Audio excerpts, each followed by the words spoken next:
Salele, thank you for joining me today. First, we ask our Heavenly Father, Jesus, and the Holy Spirit to bless this show with divine wisdom. This is a talk show where we celebrate, debate, question, interview topics that are happening around the whole of the Moana Pacific.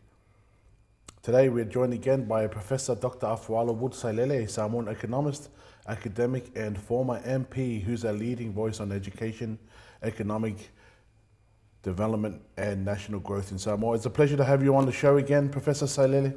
Welcome. Yeah, Tarafa, Mike. Once again, it's always a pleasure to be a guest on on your podcast. Yeah, and I also would like to welcome our listeners and others who have just joined our show. Welcome, Tarafa. Thank you, Professor, for having us again on another week in Samoa. A lot of stories coming out of Samoa again, and to get your insights and understanding of what your thoughts are with your education background, we are truly grateful. First thing I want to ask, how was your week? I've been hearing there has been a few blackouts in Samoa. The government are still, I guess, still yet to figure out what's the issue with the power in Samoa. Professor, Yeah, how's your week been so far? well, um, it has been business as usual, but I'm teaching and then, do a lot of other readings as well. Yeah, but overall, the economy is business as usual. It's still expensive, but we can manage if you are able to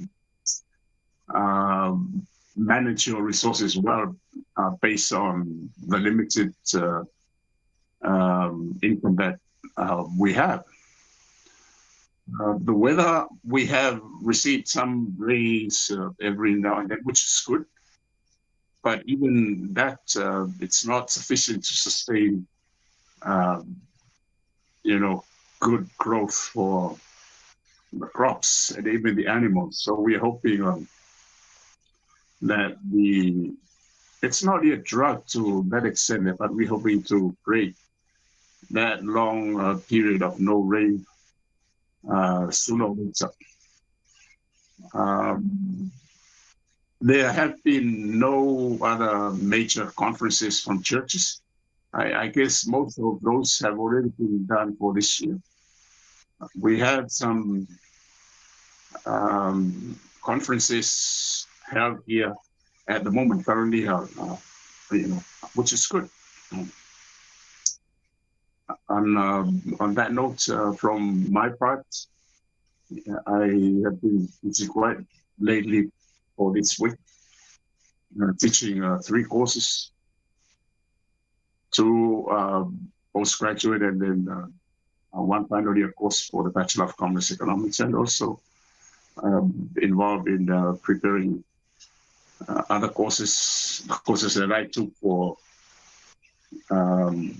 the what we call it's from the Samoa Qualification Unit Authority. We are putting together the whole of the PCOM program to be fully recognized under that. Otherwise, the program has been internationally recognized, but this is just for local, and also preparing our program for entry to the Australian CPA. Yeah, and that hopefully that should be complete by this semester. Yeah, and then next year, yeah, students will probably be allowed to when they graduate to either write the Samoa qualification accounting final exam or the Australian CPA qualified accountant certificate. Yeah, so that's where we are. But the politics still continues in almost every facet of life here in Samoa. Politics has become another thing in Samoa. It's taken to another level. Professor, Yeah. I wanted to, if I can get these other subjects out of the way, so I can, just a quick answer from what your thoughts are on this story before we get to the main ones.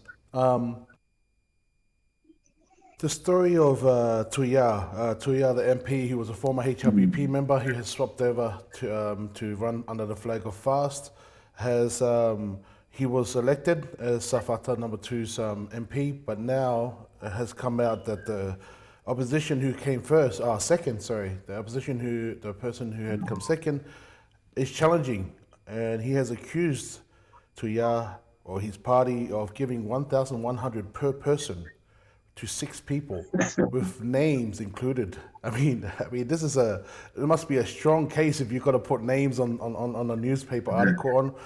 Professor, what are your thoughts on on this story? It's a circus when it comes to by-elections. How can we deal with this type? Well, yeah, it's I knew the other running candidates would file a petition. I know that it would happen because of the timing of the release of that benefit, the compensation fund from New Zealand government. I mean, all this time they should have done that. It is well before, but then whatever they can argue against, that's for the court to decide. But we know that upon the release of that fund during the time of and even very close to the time of the by-election, really had an impact on the choices of the voters. So I guess in the case itself, it's a matter of proving to court the validity of the argument. Otherwise, because the fund had already been dispersed. So we'll see. It's quite interesting, and I feel for Tuya as well. Even if he's found innocent, the court has to be. He has to convince the court that he has nothing to do with the release. You know what I mean? Yeah. That's true. So I feel for Tuya. Well, he was a former HRPP candidate, and he won the election, and then he switched. Yeah, for the reasons that he gave. But he is now on a very, very serious allegation. And it could end up like Vaibonga number 3. You see, now they are on the third round. But let's wish them peace and luck, because they know each other. They're both senior guys, but this is politics. If you as a running candidate, if you felt that you were being robbed of something, because winning an election has to be done through integrity, and there are laws. And if you lose that, if you feel that you lost it because of whatever undertakings, then you have every means to take it to the court and then convince the court for that. Yeah. So yeah. Thanks for that.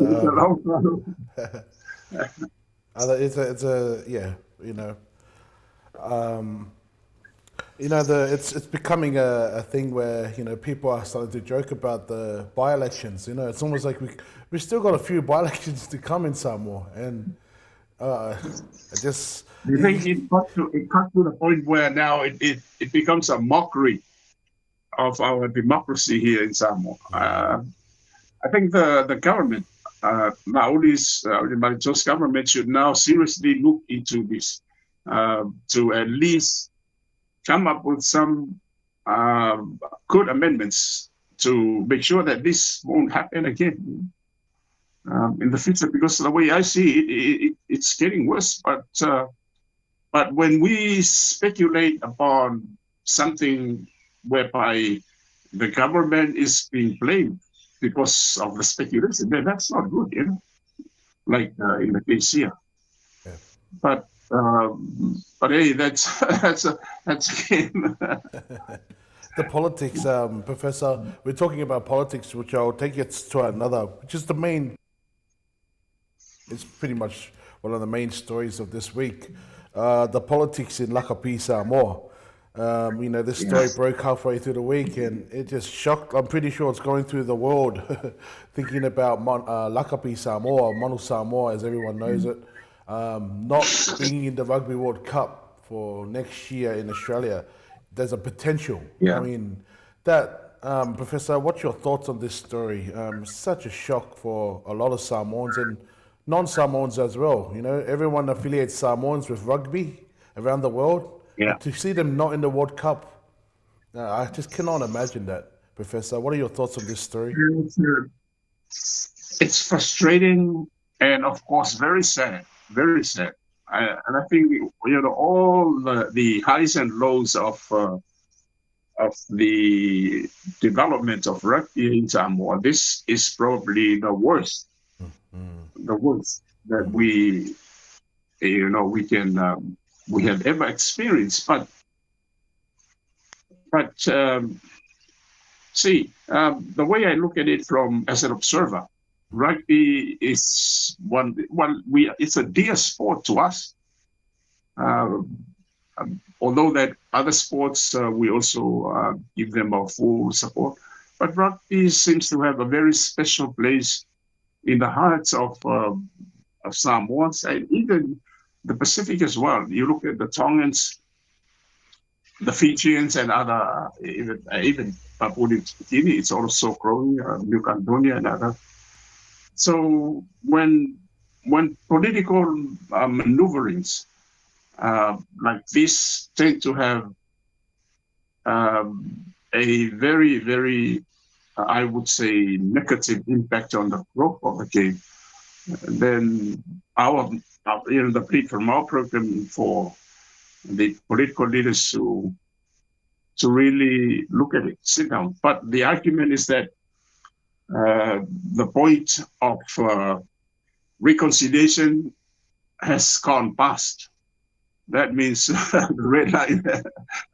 so they cannot. But look, if what the government, the past government, is now trying to say, because actually they are part. Even when HRPP was in power, the Prime Minister was also there. But that is in the Constitution, and that's why I'm quite disappointed with the way things are. If we really need to change the management, because that's basically what they want, change, then Dr. Salele resigned.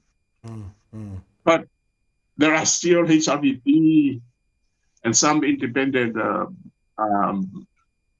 members of parliament who are running the union. But that's different, That's completely different from. And I think they need to really go through the normal management structure, and then they can change the membership, and that has to go through the normal democratic process, and that's it, But when you try to intervene from a completely different, the government withdrawing the full support, that's not the way to do things. That's not the way. There's definitely politics But in the saddest part is that there will always be consequences of such actions. And if push comes to shove, then we know that we would be ostracized. I mean, temporarily from being a participant in world rugby, and that's not good, for the development. And I think that would take 4 years if it does materialize. So they need to really come back. But then, of course, during the blackout, the new rugby union was launched, Yeah. and and so, some avid supporters put the launching on social media, and then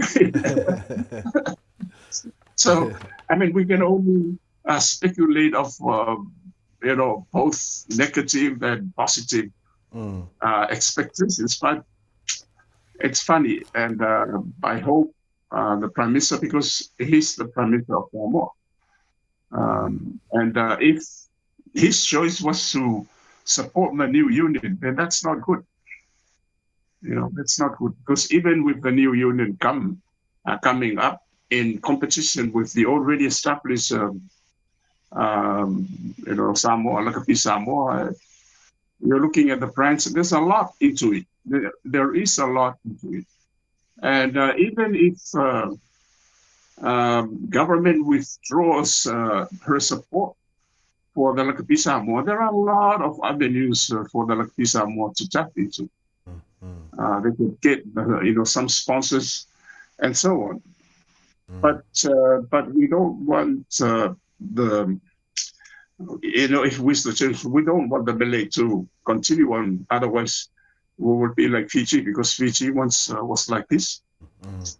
Some years back, that was I think after the coup, when we had the military colonels came in, and then a lot of the democratic process was tainted. And I think it's the same with this too. No one is indispensable, so to speak, and that's the saddest part with it. Yeah. So And I hope they can manage to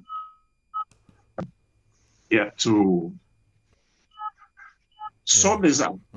So yeah. I mentioned on the last show with Honorable Tulepa about this case, and it's almost like we get it. Politics. You've mentioned in the show before, in Samoan politics as a former MP. You were you will say you'll pour your heart out in the Malay of the Parliament, and then you come out and have a joke and laugh about it, and that was the way the MPs were. But it seems like there's a change in politics at the moment in Samoa. And it's very sad. I mentioned to the Honourable Tulepa last week, I said, it seems like the politics, it's like, yes, we understand HLPP were in power. Now they're the opposition. But it's almost this narrative that the Prime Minister is trying to push to say HLPP are trying to gun for the position of government. And but the thing is like, look, if we come down to to the nitty-gritty of everything, if the fast government is going to change something, Professor, I just wanted to get your thoughts on this. If the fast government is going to change something, make sure you change it for better than HLPP. If HLPP have set something up, make sure it's better than HLPP. If it's not better, leave it. Don't change it. In my opinion, I mean, and I think this is where the politics of the ego of what I can see from the Prime Minister, it's almost like, nah, everything from the HLPP needs to go because fast is here. Like, I mean, put that on the side. It's not about fast. It's not about HLPP. It's about the Samoan people. In how I see it. Thoughts, Professor? Is that how you see it as a professor looking from? Well, it's very important. See, one of the things that I would like to remind those who are involved in the politics: governments come and go. You're not going to be there. Even with the fast government, they're not going to be there for another 20, 30 minutes. They will still exist as a party, but to win the next election and be the ruling government, that's you're not sure of that, because we don't know, a lot of things are happening. And suppose now the new union has been launched, and then two unions operate, And when a new government, any new government comes along and then takes sides as well, so what's, and I think those are the consequences we need to look at. One of the arguments that I see from the other side is that Faipule are involved, like Leota, who is the chair, the representative of Samoa and the Pacific in the World Rugby Union, and also I think Fuimono. I don't know how many other MPs are, and some of the former any. But the point is, if that is the situation, then they really have to create a new law. They have to create a new law that has to be passed in Parliament, and then that must stipulate that they should not involve. If you hold a political position through elections, you must not hold any of those. If they're really genuine about it, you know what I mean? Yeah, that's a good one. Yeah, and then let the public, let the people, decide for themselves. If you look at New Zealand and Australia, you don't see any politician, although that the support is invincible, but the people, the public, are the ones who manage, because whatever assistance that comes from the government for whatever means, it's taxpayers' fund. It's taxpayers' money, and that's something that the government, the Malaysia's government, needs to understand about that. I'm sure they know it. So if they really genuine, then they must put that law and must act upon it. And once that is happened, then Lota must resign, and even other MPs who are involved, and then let the public, decide through the constitution that they have. Professor, you make a very good point there. Logically, if you can just make it through law, it will just solve the whole issue. And this is what the government. Yes, they are the government of the day. They hold the power. And so you make a very good point there. But so coming back to it, the way that the government is pushing this narrative of we got to axe Lakapi rather than go into another alternative, because a lot of stories have come out and said they've tried to work with Lakapi Samoa. The only thing that I've seen was that meeting that was aired out in front of everyone, where a few of the members had disagreements, and they were kind of half arguing in front of each other in front of the Prime Minister. I'm not sure if you saw that meeting. They live streamed it on Talamua, and that was the only meeting that they had that I could see online. But the thing is, to try and come to an understanding between each other, I can't see where that had happened. And so when you come back to look at, from what I can see, what I think is like this narrative that the Prime Minister is continuing to grow, which, when I look at it, Professor, the only people it feeds the narrative that HLPP are trying to take over fast. And then it enrages a lot of the people to say, hey, this is crazy. So then all these people that we keep on saying, all the trolls and all these negative people come in, and it's almost like they defend the government as if it's like it's their duty.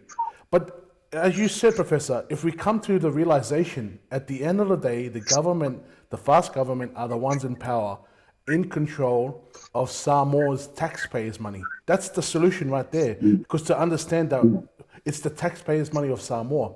But when we continue to have things like the PM says, axe the rugby Samoa, Lakapi Samoa, that creates the division mentality. All the people got to jump on and say, get rid of Tulepa, get him out of there, the rugby, all the old stories start to rekindle. Rather than going down to the solution that you just said, Professor, make it law. Take it to the people and make it law. And this reminds me of the drug issue we had before. Again, he comes out on Parliament and he says to everyone, we should all have drug tests, we should all do the drug test. But the thing is, it's not the right way to do it. it kind of, if the MPs kind of refuse to say, hey, we have our own, we have our own rights as MPs, which Fiamare had did, then everyone's going to say, Fiamare, who are you? And all the minions start to come up and start to defend the government. And it's this fueling of the government coming to the aid of the Prime Minister, which I think, it's just my opinion, Professor, it's Yeah, not, yeah, it's dividing our that's true. people. But the point that I'm trying to say is that the parliament has its code of ethics, and one of those, you have to publicly declare that you have no affiliation or no business affiliation that you will have any business. It does not, state that you must renounce your affiliation under any organization like rugby union or any other. There are other sports organizations or even religious organizations. It's just the business. So, so that's why the government is quite careful about this, because if they are going to bring some law to, I would say, prohibit the MPs from being involved in the union sports organizations, that's something completely different, because it will backfire to them. It will backfire to the current government. So and all of those MPs who were and are still part of the union in the management process, they were once very, very dedicated players. If you look at it, they were once very, very committed players of the rugby union framework. So I can't see any. I think when I read through a lot of comments from the public through social media, a lot of people tend to be spewing out accusations about the management. They just want to say, well, let's start fresh, let's change. But you cannot do that, because there is a constitution that you have to. And if you want to contest that, then you have to come through the rankings as well. That's the difference, But to force something, the least the government could do is to withdraw the funds. But for the government to say, okay, we'll put a stop to the Lucky Samoa, they cannot do that. Because literally, the union can sue the government. And not only sue, the government cannot say, okay, the MPs who are like Leota and others, you're not supposed to be involved in that. But there's nothing there. So, so you see the point? And I think they need to sit down and look at it and develop the constitution properly and make some amendments that would be beneficial to everybody. I know that probably in the next few years, the current management will move on, and then we will have some new management that comes along, and we expect. But now we're coming to the worst case scenario is that now we have two competing unions with a small and very, very limited player pools. What can we achieve from that? It's nothing, If you look at Australia and New Zealand, these are very big unions. Some teams were being removed from the competition because they didn't really have the pool of players to be a good team. And for Samoa, now with two units, I couldn't believe, So so they have to really come to a settlement somewhere, and they have to do it quick, because next year is the World Cup, and we might not enter the World Cup as it is if things go on like this. So that's not good. It's not good for us. Actually. Professor, I saw a story and it was on I think it was a Blue Wave TV or one of the media fast. There was a newspaper article or someone just wrote an article online, and they were just talking about I had to skim through it, and what they're trying to say is like it's good for change. It was like an inspirational kind of change for Samoa. Saying this stuff that we need to kind of change to make Samoa how it was back in the day with rugby union and all this stuff. And right, it's almost like it sounds great. And they also mentioned weightlifting because we're getting so much success in weightlifting, Commonwealth Games as well at the moment. It seems like Samoa's very strong in this department of weightlifting. But they mention in this article, in their storyline, weightlifting, we have the blueprint. He said like we got the blueprint now, and now we have to kind of make Samoa like the Samoan Lakapi like this. The same way, rebuild it, restructure it, and find. And so it was motivational talking, but to kind of come and look at it, and I'm like, okay, it sounds like wow, the government's going to come with some new idea. And then to come and see that the blackout had happened, in the launch of the rugby union, this rugby union, there was a photo that was circulating of a blackout, and the launch was in darkness. And it just kind of goes to show like where karma comes around. If you're not honest, the karma will come around to you. And I was thinking, that's karma. You guys come and play the big game and say, we're the government, we're going to come and change everything and help the Samoan government, help the Lakapi to get back on its feet. And they can't even fix the power. And then they're sitting in their Lakapi launch, in their rugby union launch, and they haven't fixed the power. And it just goes to show, this is how bad the politics is getting in Samoa. And it's so obvious.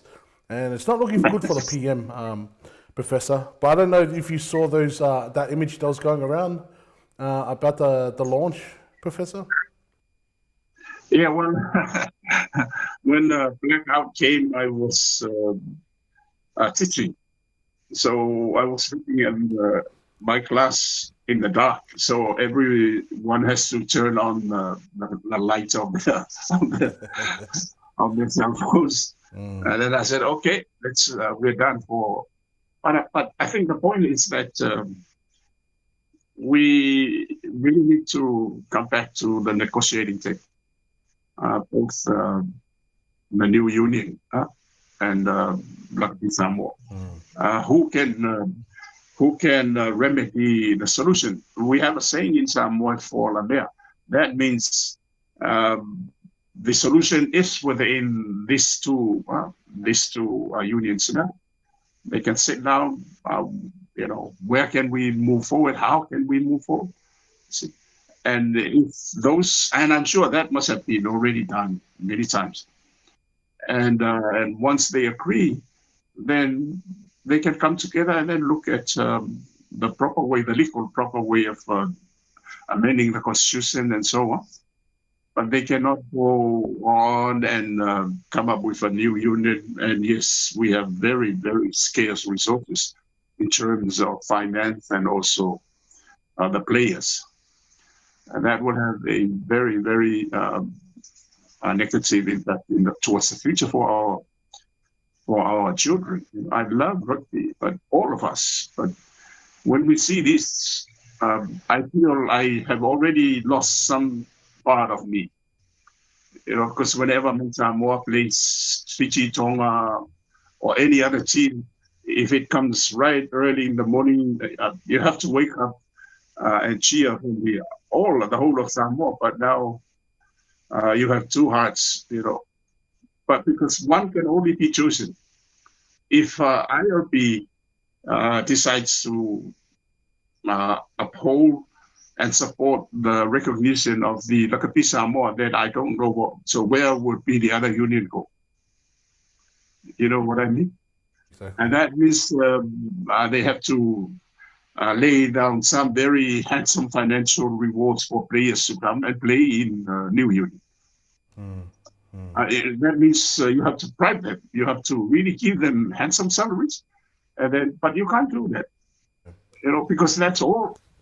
If you're not recognized globally, there's no future for you. So the only way out is through the Lakapi Samoa, because you can get contracts to go overseas and play, and also it's an international. So a lot of those, but see, Lakapi Samoa has been around for many, many years, the unit.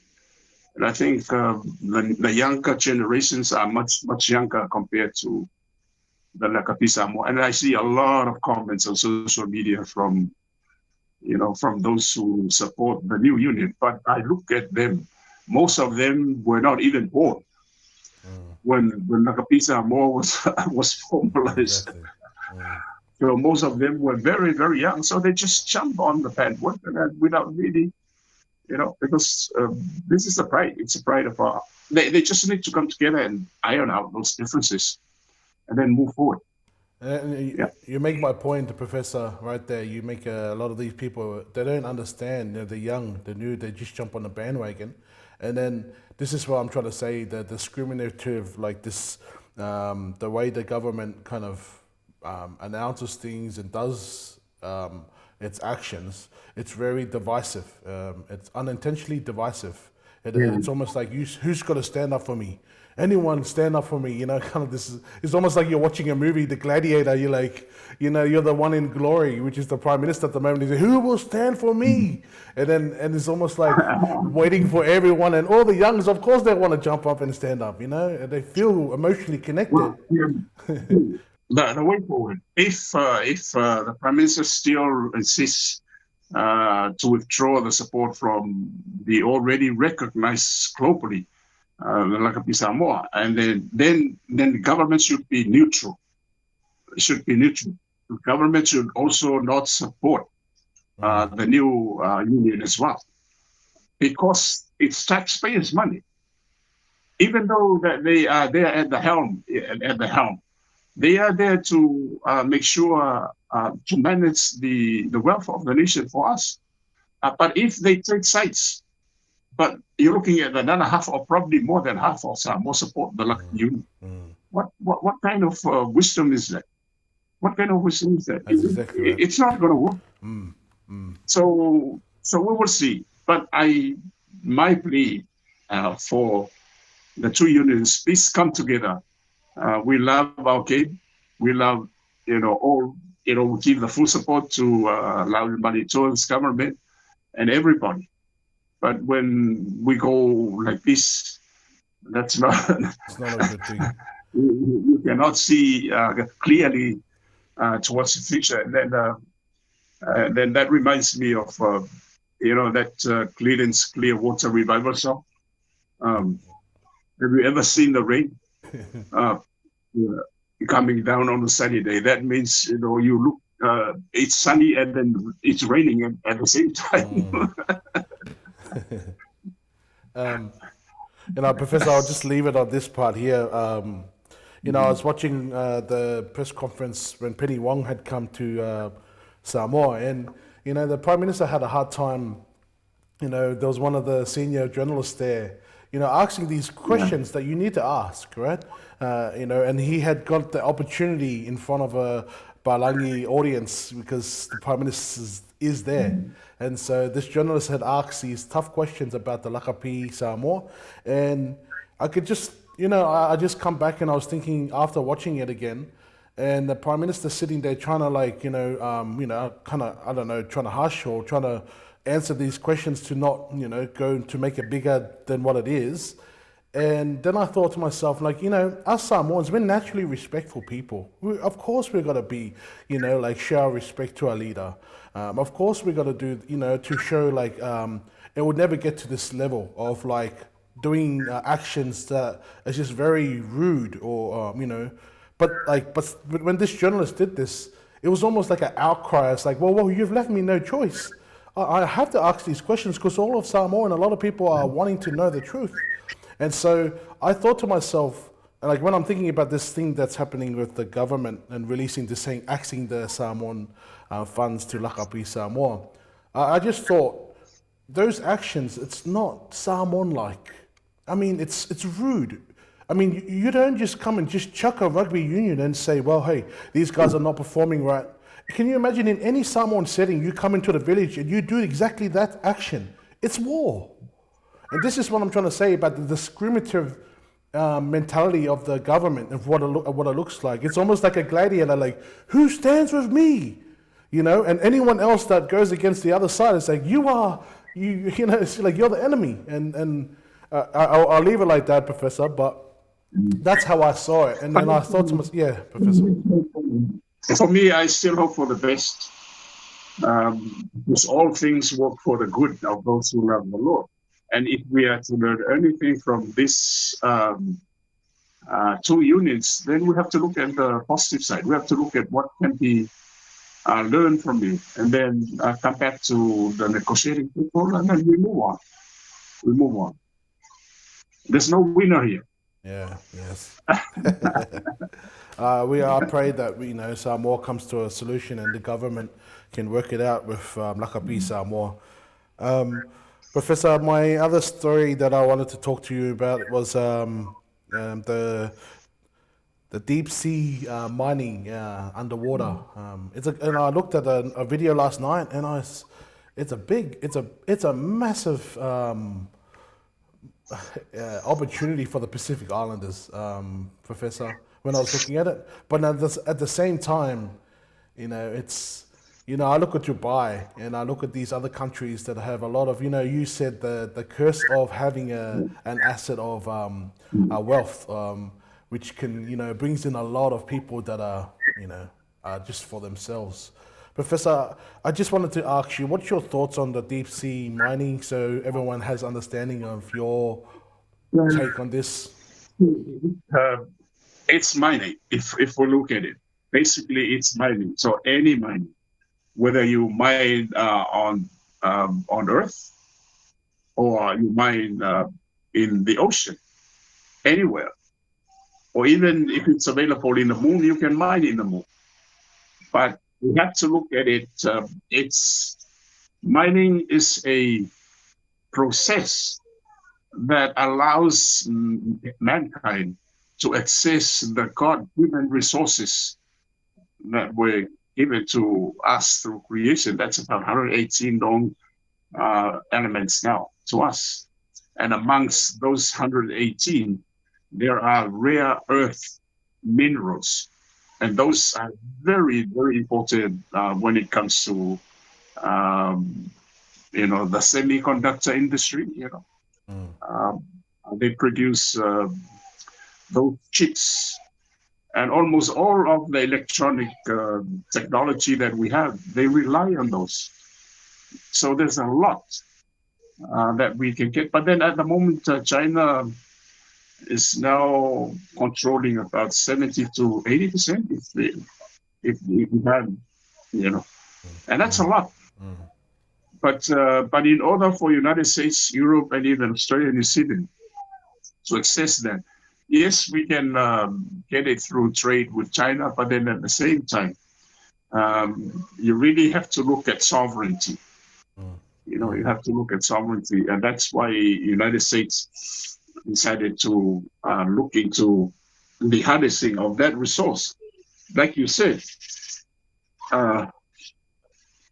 in economics, I teach that the abundance of minerals, the resources in a country, can bring twofold blessings.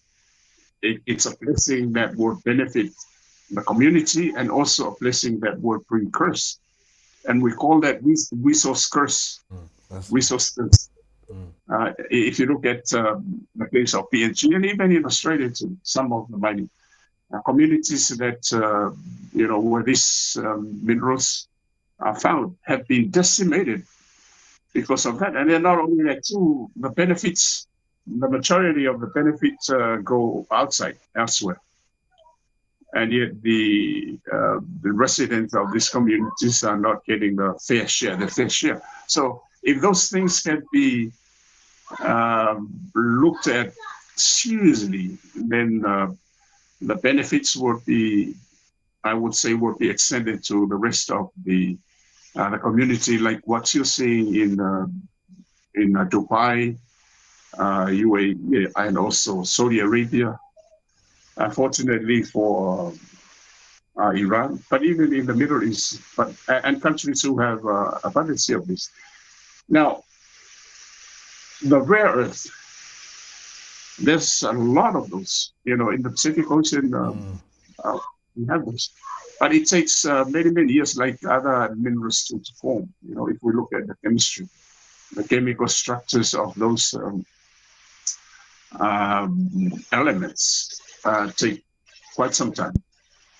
And through the seabed, they are just, most of them are found just on the top of the seabed.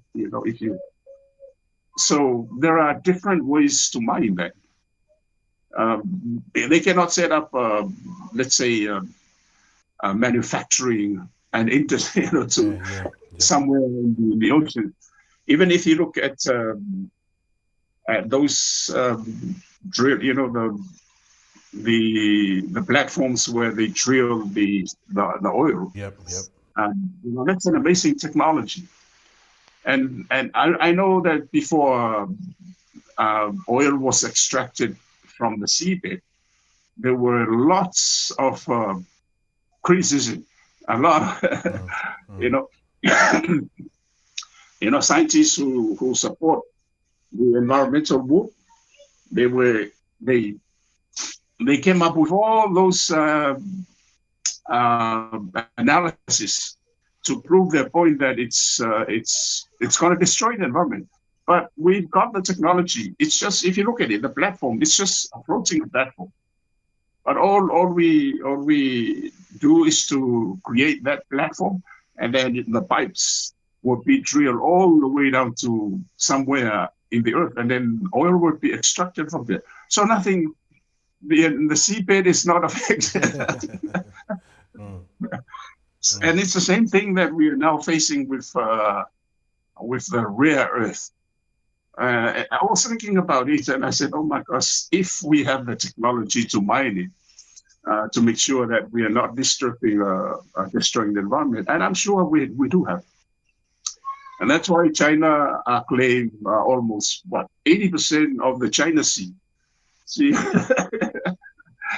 because China knows, under that seabed, there's a lot of these rare earth minerals. So yes, we have to look seriously into how the technology, and I'm sure scientists and those investors who are involved in that will make sure that the seabed will not be negatively impacted. And also, see, in the Pacific where we live, like any other country who is surrounded by sea, you are only allowed by international law to extend your management up to 200, what we call exclusive economic zone. The rest beyond that becomes international law. So we have nothing to say about that, although that this is in the Pacific. And big countries, even including Australia, they can mine outside of the exclusive economic zone. I think just recently I saw that the New Zealand parties, I think the current party is they're now going back to mining, like the oil exploration, mineral exploration of the New Zealand seabed. The Labour government stopped that, but anyway. So my point is, if we have the technology, and I'm sure we do, then why not? Why not? And the benefit should be we should make sure that the benefit will be distributed amongst the islands as well.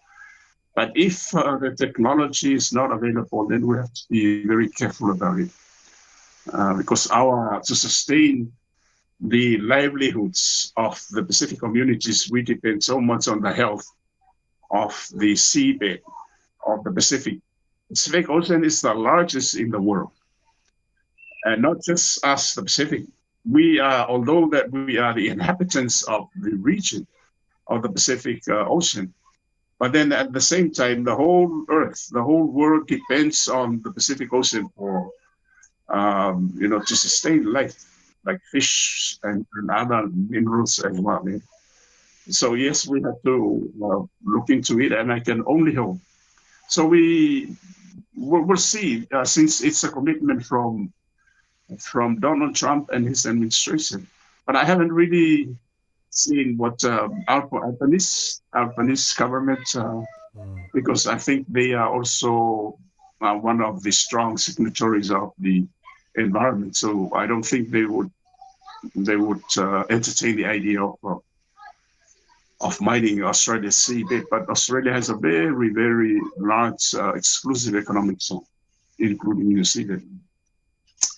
Yeah, so that's where we are. But That's hey, United States is also responsible for the main security of the Pacific, yeah?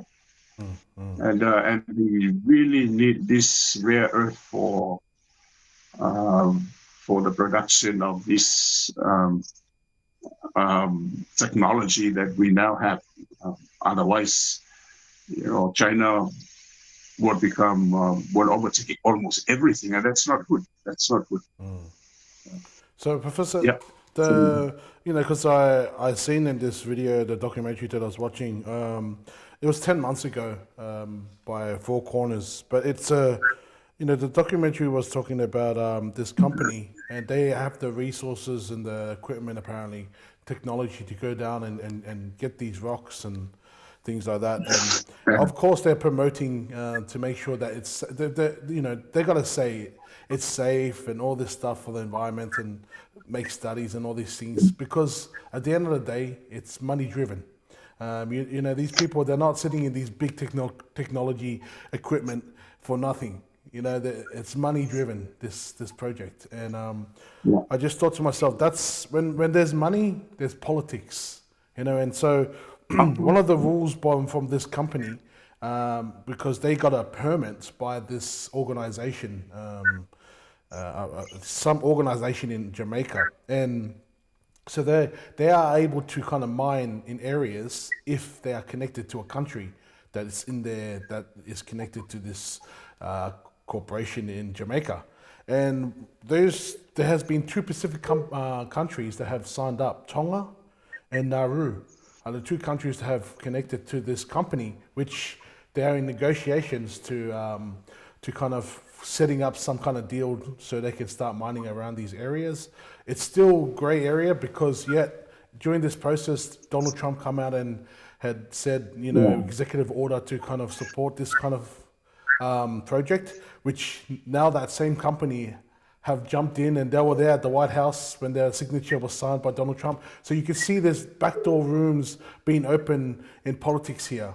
So now Donald Trump signs that executive order, and then also America Samoa comes into the light now all of a sudden, because America Samoa, there's a connection there. And so our borderline's right there in Samoa. It's very close to America Samoa.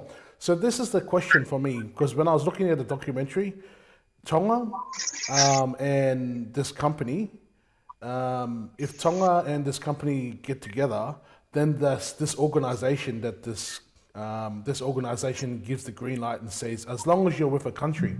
The problem that I have with it, when I heard about it, they said, if there's an issue, the company doesn't get blamed, the country gets blamed. If there's something that something happens, the country gets blamed.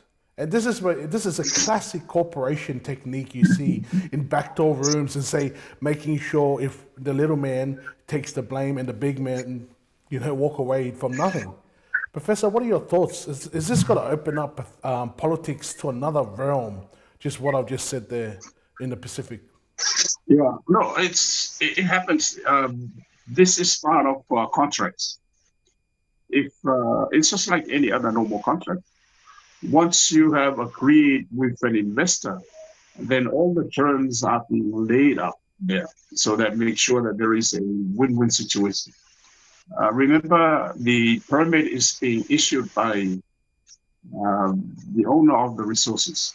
So the investor will only come in to ensure that those resources are extracted, and then pay us or whoever. But there has to be a very very strong legal clause to ensure that they are also liable if there is any damage. That's an experience from other land mines as well. The land mining as well in that case. If you look at the case of in the Pacific alone, or even in Australia. But if you look at New Caledonia, New Caledonia has probably either the second or probably largest nickel and copper, mine in the world. And then we have the case in Bougainville, one of the largest copper mine. But learning from what happened during when those mines were operational, the environment was completely destroyed, including the communities that live there, those who own the resources, and yet they did not pay. But the government was the one who issued the permit to the investor. And that ends up, the story about Bougainville. It ends in a civil war. So the investors from Australia, because it's an Australian company, they went back, and that left the mess with government to fight the war, the war with Bougainvilleans, and as a result, Bougainville want to break away. So they are now under the autonomous, and I think they're going to vote very soon. But I believe they will have their own.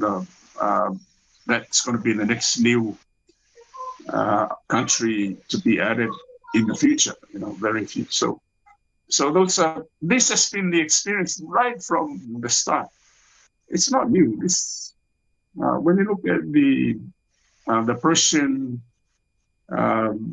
the Romans, the Greeks, and all those great empires, even the Muslims empire, the British, the French, once they find minerals somewhere, they will just go for the kill.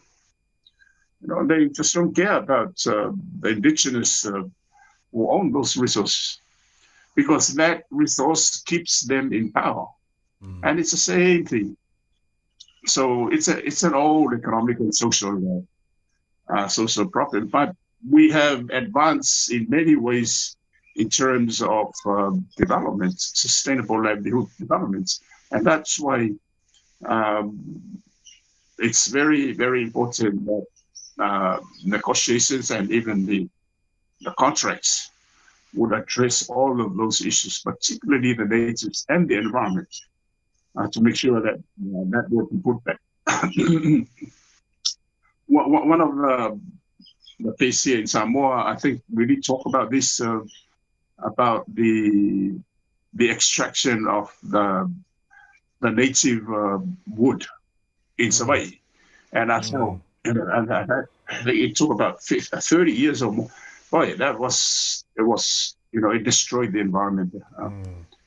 But anyway, that's just I think that after that project, the environment has now slowly being recovered, but it took many years to recover. You say that, Professor. Yes, you brought that. We talked about that, the trees that happened. That project that happened 30 years, and Samoa's paying for it still today. These are my next question, my concerns, because in a documentary they were saying that oxygen is actually being provided by these rocks that have minerals. Because whether it's true or not, but the oxygen that's being let down from the ocean, it's amazing if this is a true source that's coming from these scientists, that's being let from the ocean itself. If that's true and oxygen is getting provided underneath the water, and they start taking these minerals out, that could potentially affect our ocean to another extent, which is what my concern is as a you know, and my intake was like, I don't know, unless we got more studies. What's your thoughts, Professor? Because you're in your field. See, if we look at the structure of the world, um, most of the land that we have were once part of the floor, the ocean floor, and then somehow the geological faults, looking back into the history, that resulted in the formation of continents, and then through that, islands were also formed through volcanic eruptions like Samoa. And we are close to the Tongan Trench, if you look at it. And then we are located on the Ring of Fire. Samoa is along that goes along that includes Japan. And then if you go the other side, California, British Columbia. So it's important that we understand this. Yes, oxygen is found there, but if you look at what are the chemicals that are responsible for oxygen, and these are major elements for life. It's carbon, oxygen, hydrogen. We have it in the form of C6. Page 1206, that's glucose. But in order to have that, plants undergo a very rigorous process through what we call photosynthesis. And at the seabed in the ocean, there are a lot of small, what we call phytoplanktons. These microorganisms, they are plants, and they are able to absorb sunlight from in the ocean, once the sun falls, and they convert that sunlight into energy, which is glucose, and then protein, and then other animals will eat that, and then that's the cycle of life. So yes, and as it goes back to the seabed, that's how it happens. And as the process photosynthesis happens, you'll find that oxygen is being used by this it's called phytoplanktons. These are the organisms that convert that, and then at the same time they excrete carbon dioxide, and carbon dioxide is the gas that we breathe. For us animals who live on land. We eat food that is being processed by plants through photosynthesis, whether it's leaves or the roots and so on, and that's how we receive energy. So plants, it's good that you asked this question, because this is the same as what is happening in the ocean. Using the land, trees, plants as an example. The sun has many different rays. We have the UV light, we have the X-rays, we have the gamma rays, violet, and so on.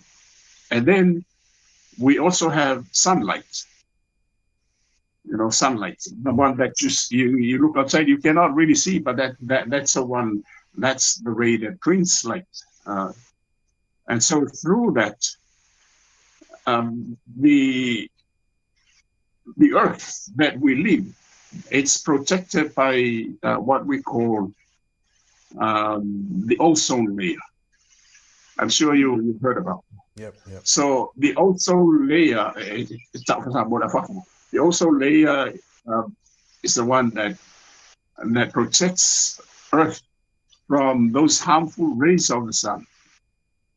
And the chemical formula for ozone is O3. There are 3 atoms of oxygen. normal oxygen is O2. That means two atoms um, linked together to form the one that we breathe. But when there is three, it forms that layer that stops these harmful rays from reaching us.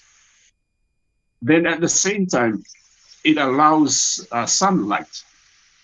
So sunlight, when it travels from the sun, it only takes about, let's say, eight light years out. It's not that far when we look at it, but it's far away. To reach us, and then the plants. The plants through the leaves is green, and the reason why it's green because it has the chlorophyll. It's it's an element that contains in the leaf, and it is a responsible agent for catching. The leaves catch the sunlight, and then the chlorophyll, based on the process of photosynthesis, because the formula is quite big. But if you go and read this, you look at the biology of anyway. So that O3, which is the ozone, blocks other harmful rays except for sunlight. There's some are still able to reach us, but not in the quantity that we will be destroyed. But in terms of sunlight, the leaves of the plants change that they capture the leaves capture sunlight, and then sunlight is converted through the process of photosynthesis. That's where chlorophyll comes in, the green kind. And then there's a whole manufacturing process. This is something that did not happen by evolution. No, this is part of one of God's marvel of creation. It's how that energy is being transformed. Remember, the physics law is that energy can neither be created nor destroyed, but can only be transferred from one form into another. That's how energy exists. So once it's being consumed, then it's transferred to other forms as well. So the photosynthesis process converts the energy from the sun, through sunlight, into starch. Like you have the talo, the talos are kamu, ufi, and even some in the meats, you would have, cabbages, all the vegetables, and even if you look at the corns, all of those are the not the end products, but those are some of the byproducts along the way, because the conversion of starch does not end there, but it has to. You have to eat taro, for example, in order for you to have that energy to taro, even wheat, you just name it, any starchy food. But at the heart of the process, it's important that you understand this. So through that, carbohydrates cannot be absorbed by the body. The body, when it goes into the stomach, the digestion process takes place into the small intestine. Then you have that part of the small intestine that deals with the absorption of this carbohydrate and protein, which is amino acids. And then we have other minerals like calcium and so on, So inside our small intestine, it's called the village, along that the structure, that's where this exchange. So after starch is being converted to glucose, now we come to C6H12O6. You getting me? Yep. So we started off with taro, for example, but it's not yet C6H12O6. It contains in the starch there, but the function of the stomach through the small intestine, they are the ones that actually work on this digestive action, and then convert that into the final product, which is called glucose, C6H12O6, and also proteins into amino acids. They are not absorbed as proteins. They are, they are broken down to the smaller units. So through that, the C6H12O6 glucose and the proteins and others are then taken up to the cells everywhere, and then inside the cell, which this is the amazing part of God's creation. Very small, but it's a machine. Boy, oh boy, this machine has everything. And then that's where they use the C6H12O6, even the proteins, they convert them, and then we get the energy, and then of course growth as well. And that's a process. And that's why it's very important that we understand what I'm trying to. Now, coming back to light, it's good that Father Son said.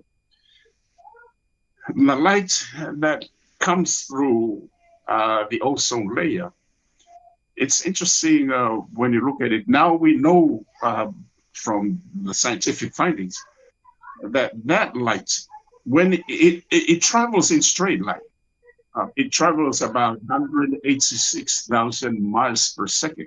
That's fast. Nothing is faster than light, the speed of light.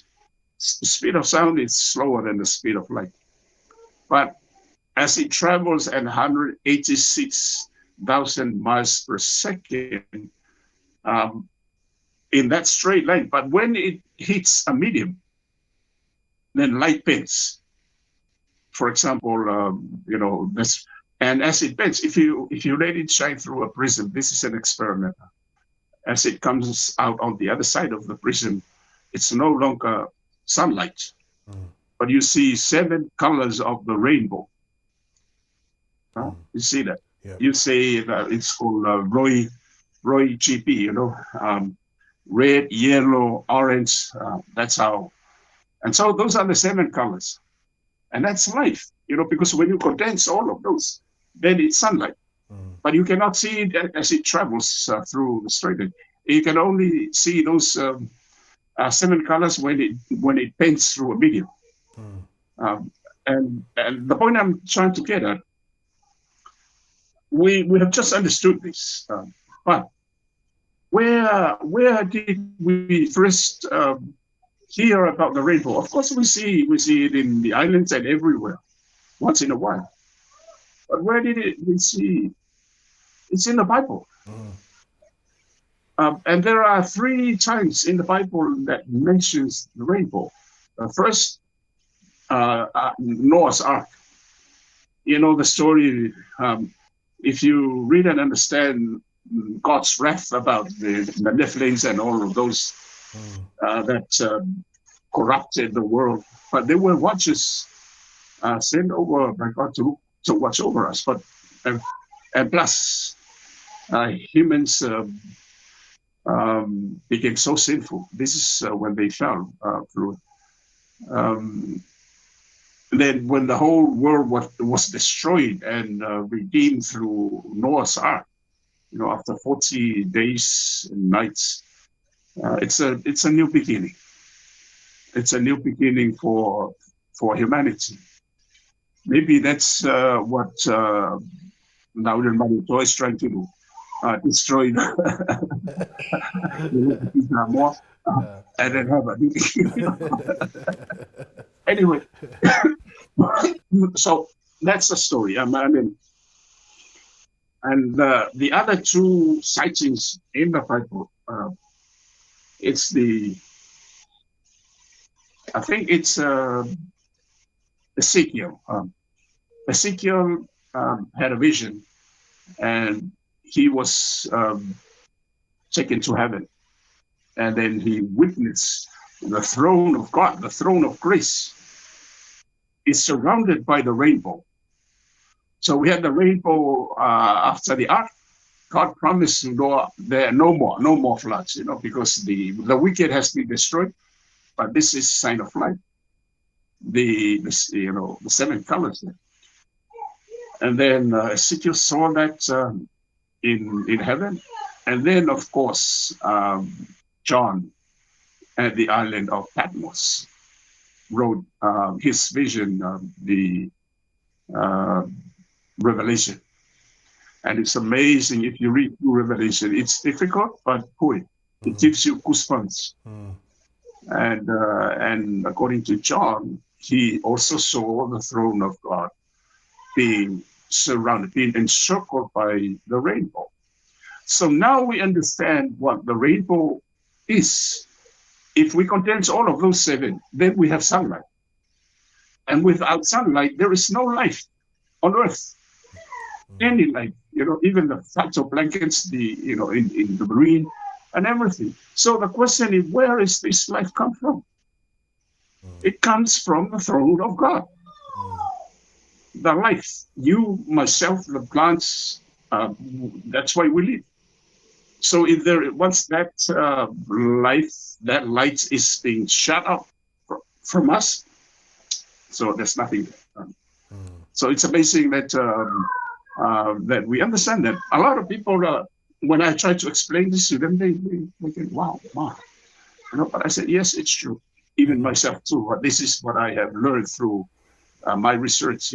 I, as an avid reader, researcher, PhD holder, I looked at this and my goodness, who are we to question what God has? And that's why when it comes to mining the resources, remember after humans, after Adam and Eve, we were given the blessing to look after. We used the resources to look after the farm, and then we were chased out of the blessing in the garden. So all the resources that were available on Earth, and even if we look into space, that has been given under the jurisdiction of man, of us. So when people try to stop the mining of these resources, God allowed it in the beginning, because this is part of God's plan. But we have to make sure that we use them with care. That we do not destroy the environment. So, but it's there. We've got the technology, and we cannot power that technology without this resource, without these rare earth minerals. And out of that, we are able to, understand like AI and all of this, and even this fast technology that we can be able to communicate. So at least if people understand about the real rationale behind, a lot of the environmentalists tend to be very emotional when it comes to the issues. Even myself too, I feel, because I teach environmental economics, I always encourage us to look more, and we make sure that we are the custodians of God's creation. And if we know that, and if we can uphold that responsibility, then even if we mine these resources, we will do it with care. We will make sure that that the environment will be restored to its former glory, and that's how it should be. But greed tend to be overruling a lot of developments, and we end up with environments being destroyed. But let's hope that's not the case, huh? Yeah, definitely. So, Professor, I try to explain you from. Yeah, it's a very since you asked about it. No, Professor, I'm very fascinated in what you're talking about now, and I'd like to go a little bit deeper if it's okay with you. I'm very fascinated with this area here. You're talking about the sunlight, and it seems like you're, for, it kind of for this kind of like minerals to be resourced and exploited and to use, on Earth, because it's God's Earth. And I can see your point there. I think I lean more on the other side. And the reason why I lean more on the other side, Professor, and I wanted to get your take on this in your background because of your field. We'll go deeper into the sunlight.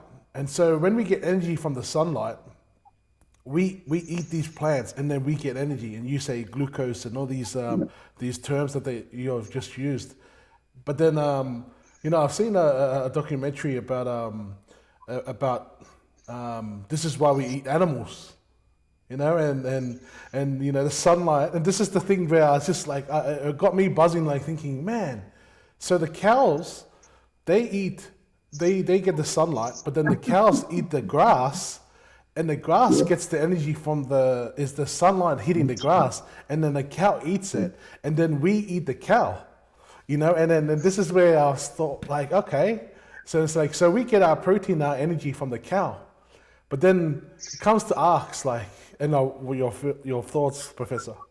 So if we go directly cut the middleman now, which is the cow, and we go eat the grass ourselves, that means we get the full resources. Is that right, Professor? Am I hitting the right? No, that's a good question. See, there is no shortcut when we look at the natural process, you know, what God has put in place for us. Some agents has to be responsible for converting that energy. We don't do that. Animals, you know, if we look at it, if you look at the pyramid, the very top of the pyramid, we have carnivores and then omnivores.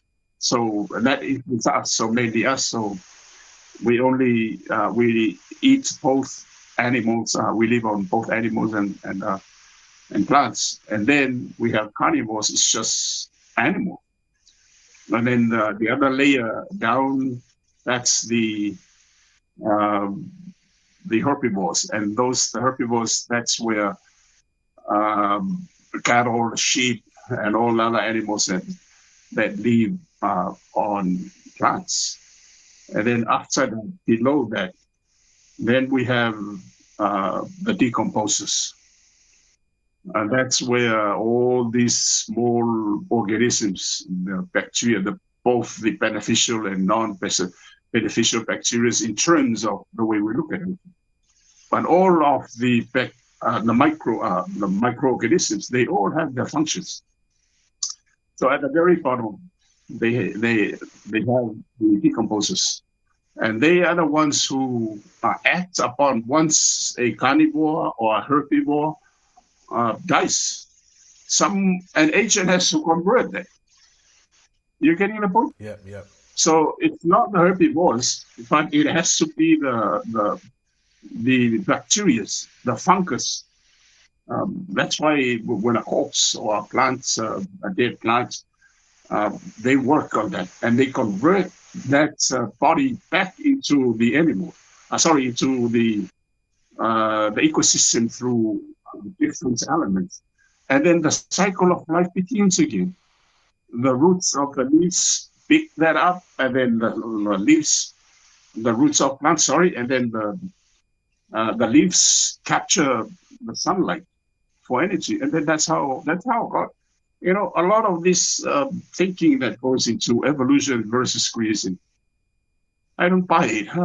I mean, as an academic, I read through and I said, my goodness, with all this argument, there's a lot of, of deception that goes along. But you'll find that behind all of these biological processes, chemical processes that undergoes the circle of life, there was an intelligent design, the mind, that put those together. So what we just found out, we just came and we discovered, we learned. We didn't create those. They were there and sealed. So through research and understanding and everything, we learn about the beauty of God's creation. No wonder why the Psalm says that the heavens declare the glory of God. His wisdom is being passed, from day and then of course another day, and then night to another night. It's amazing, So the more knowledge is being achieved through education, and even whether it's non or formal education, you'll find that in somewhere you will eventually come to realize that this was not a fluke. It didn't happen by chance, but very unfortunate that some diehard atheists and some diehard evolutionists think, but they know that's not the case. So when they depart this life, it's their business to face judgment. And I wonder what they're going to say when they go. But we know that this is all part of God's plan. And like I said, those rainbow, which were originally mentioned in the Bible.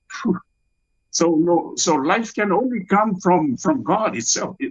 God is the giver and the taker of life.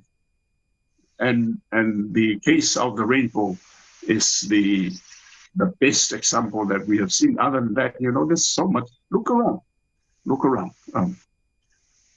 So the body will go back to where it came from, but your spirit, which belongs to God. So every person has a spirit.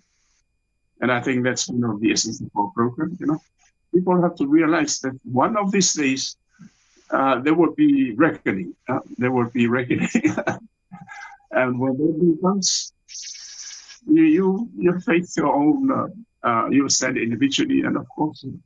But I think with our program, we can also reach out to our listeners and those who can share the program with us.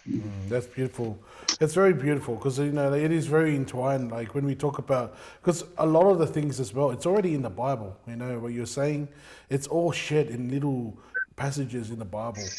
You'll find it, and that's the amazing thing about the Bible and where it's the origins, and that this book has still survived till this day.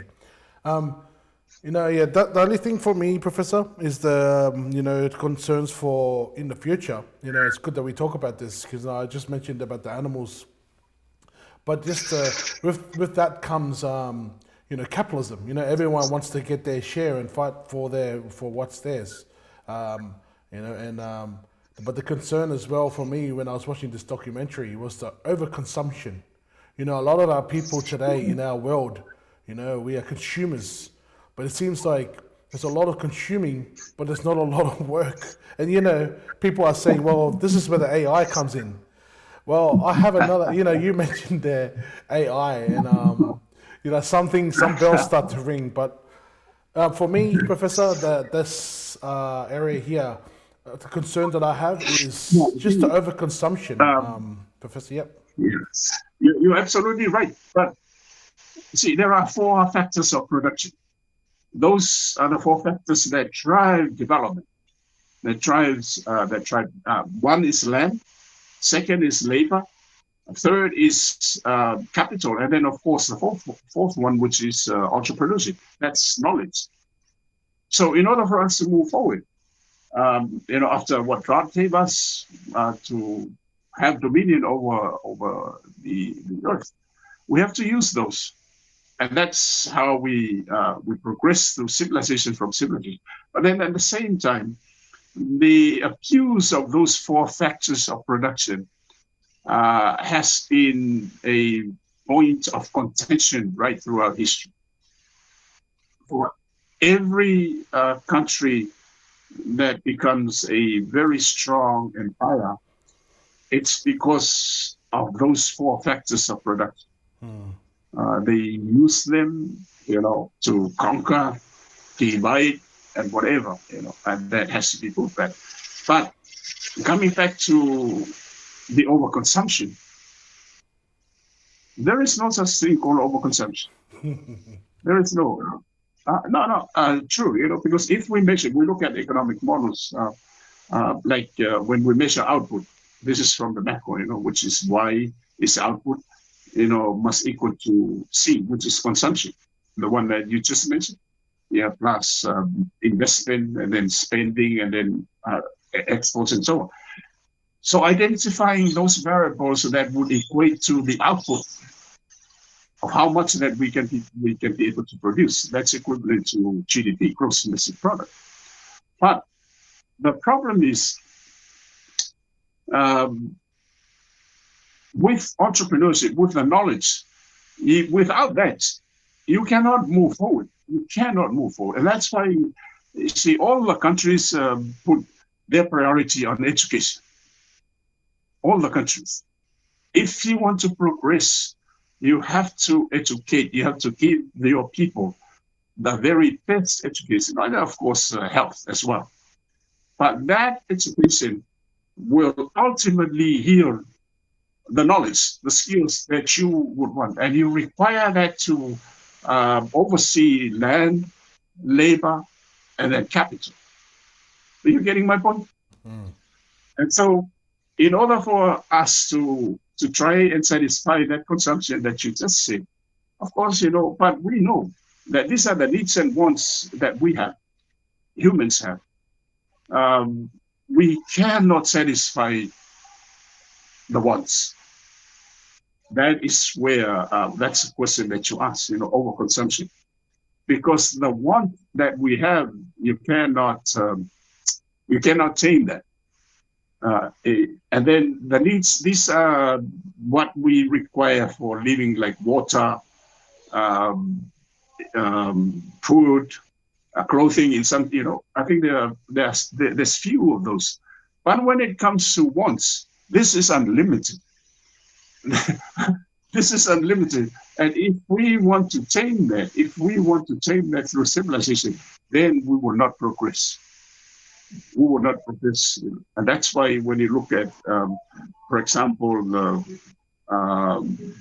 the cellular, we have model 1, we have G1, G2, G3, G4. We're now 5, and I think the 6 is coming.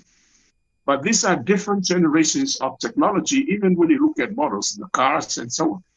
But every new model that comes along, it has to satisfy that want. Because if you cannot satisfy that want, others will do through research, and then you are left out. Then unemployment will become a challenge. So, but then at the same time, this is where policies will come in.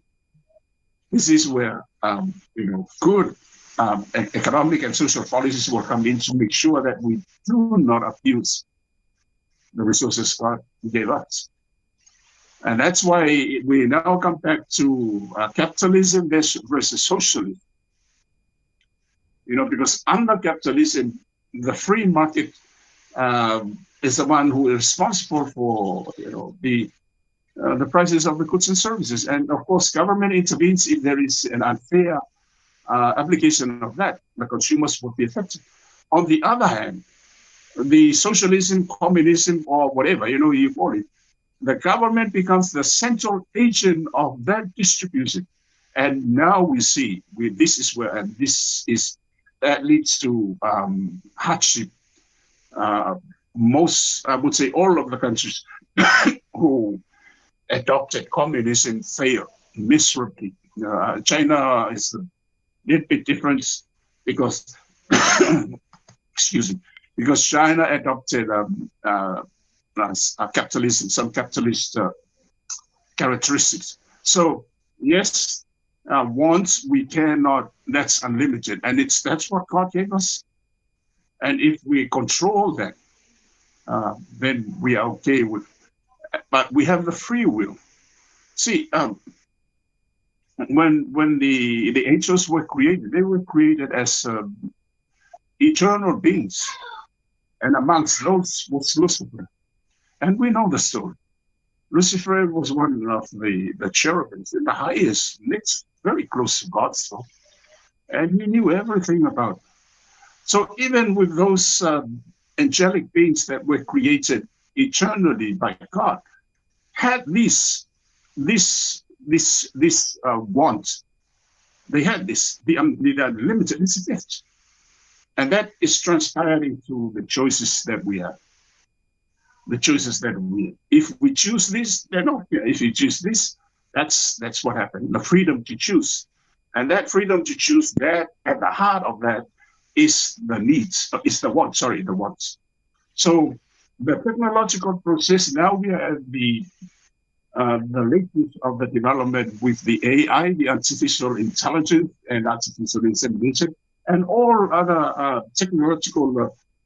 If you look deeply into it, it's amazing. Myself, I look at the very latest textbooks that come out of economics and science and then I make sure, I look at where the last technology and how it has improved over.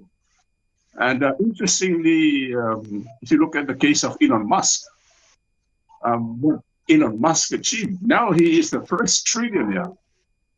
All of those guys like Mark Zuckerberg, even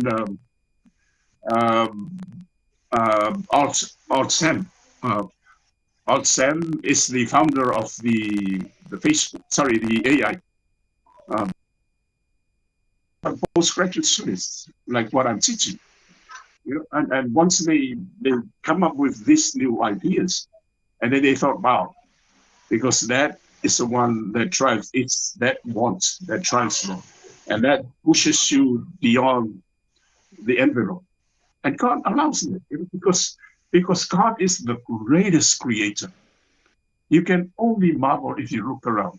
If you look around and look at the universe, we can only learn now about 5%, and the 95%. If you look into the vast ocean, my goodness, but there's trillions of other galaxies. But that's how big God is.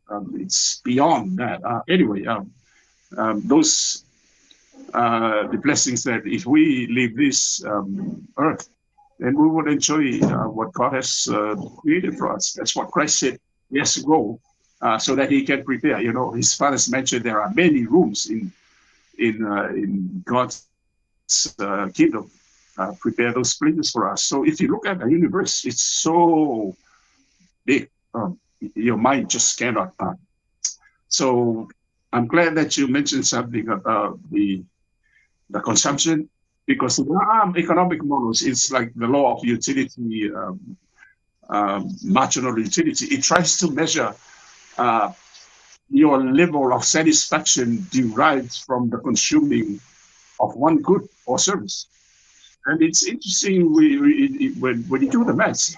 For me, I just laugh and say. So when I try to explain to my students that law of marginal utility, I try to convince them that, look, this tries to capture the want, because the need, it's there. We have to provide food and others. But when it comes to that wanting spirit that we have, it's difficult to measure. But at least we come up with the law of utility function, because as you consume more and more of one good, this is the law of utility.